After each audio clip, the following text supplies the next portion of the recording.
காவிரி துரோகத்தை மறைப்பதற்காக தொகுதி மறுவரையறை தொடர்பான அனைத்து கட்சி எம்பிக்கள் கூட்டம் நடத்தப்படுவதாக திமுக ஐடி விங் முதலமைச்சர் விஜய் குறித்தும் தாவேக அரசு குறித்தும் விமர்சனத்தை முன்வைத்திருக்கிறது. அண்மை செய்தியாக நாம் பார்த்து கொண்டிருக்கிறோம். காவிரி விவகாரத்தில் கர்நாடகாவிடம் உரிமையை அடகு வைத்துவிட்டு விவசாயிகளுக்கு துரோகம் இழைத்துள்ளதாகவும் திமுக ஐடி விங் கடுமையான குற்றச்சாட்டை முன்வைத்திருக்கிறது. தொடர்பான கூடுதல் விவரங்களோடு எமது செய்தியாளர் குணசுந்தரி இணைகிறார். வணக்கம் குணசுந்தரி. தமிழக எம்பிக்கள் அனைத்து கட்சி கூட்டத்திற்கு முதலமைச்சர் விஜய் இன்று அழைப்பு விடுத்த நிலையில் பிற்பகல் 3 மணிக்கு கூட்டம் நடைபெற இருக்கிறது. இந்த நிலையில் காவிரி துரோகத்தை மறைக்க தாவேக அரசு நடத்தும் திசை திருப்பல் என திமுக ஐடி விங் கடுமையாக சாடியிருக்கிறது. தொடர்பான விரிவான விவரம்.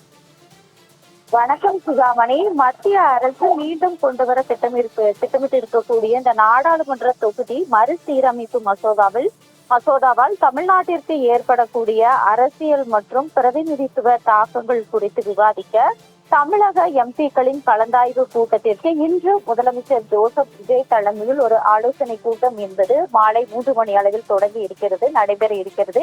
இந்நிலையில்தான் அந்த கூட்டத்தில் திமுக, அதிமுக உள்ளிட்ட பல்வேறு கட்சிகள் அதனை புறக்கணித்தும் இருக்கிறார்கள். இந்நிலையில்தான் அந்த ஆலோசனை கூட்டத்தை விமர்சித்து தற்பொழுது திமுக ஐடி விங் சமூக வலைதள பக்கத்தில் பதிவு செய்திருக்கிறார்கள். குறிப்பாக அவர்கள் வெளியிட்டிருக்கக்கூடிய அந்த பதிவில் காவிரி துரோகத்தை மறைக்க தாவேக அரசு நடத்தும் திசை திருப்பல் நாடகமே இந்த எம்பிக்கள் கூட்டம் என்றும், அதே போன்று பாஜகவை எதிர்த்து பேச பயந்து கடந்த ஆண்டு திமுக நடத்திய வாக்காளர் பட்டியல் சிறப்பு திருத்த முறை அனைத்து கட்சி கூட்டத்தை புறக்கணித்தவர் இந்த விஜய் என்றும் கண்டனத்தை தெரிவித்திருக்கிறார்கள். அதே போன்று தொகுதி மறுவரையறையை ஆபத்தை முதலில் எதிர்த்து மாநாடுகள் நடத்தி நாடாளுமன்றத்தில் அந்த மசோதாவை தோற்கடித்தவர் நம் கழக தலைவர் என்றும் தெரிவித்திருக்கிறார்கள். அதே போன்று இதில் தமிழ்நாட்டின் நிலைப்பாடு தொகுதி மறுசீரமைப்பின் காரணமாக நாடாளுமன்றத்தில் தமிழ்நாட்டின் தற்போதைய பிரதிநிதித்துவ சதவீதமான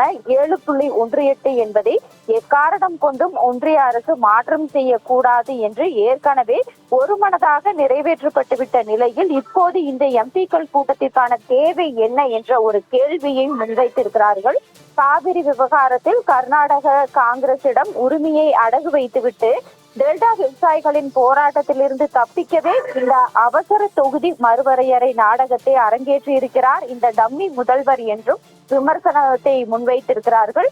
குறிப்பாக மேகதாது அணை விவகாரம் குறித்து அனைத்து கட்சி கூட்டம் கூட்டப்பட வேண்டும், சட்டமன்ற தீர்மானத்தை நமது எம்பிக்களுடன் சென்று ஒன்றிய ஜல்சக்தி அமைச்சரிடம் நேரில் வழங்க தமிழ்நாடு அரசின் பிரதிநிதிகள் தயாரா என்ற ஒரு கேள்வியையும் தற்பொழுது முன்வைத்திருக்கிறது. அதே போன்று விவசாயிகளின் உரிமையை விற்றுவிட்டு தாவேக அரசு நடத்தும் எந்த கபட நாடகத்திலும் திமுக பங்கேற்காது, தமிழ்நாட்டின் நலனில் எங்களின் நிலைப்பாட்டில் எல்லளவும் மாற்றமில்லை என்றும் இதில் அழுத்தமாக தெரிவித்திருக்கிறார்கள். கூடுதல் விவரங்களுக்கு நன்றி குணசுந்தரி.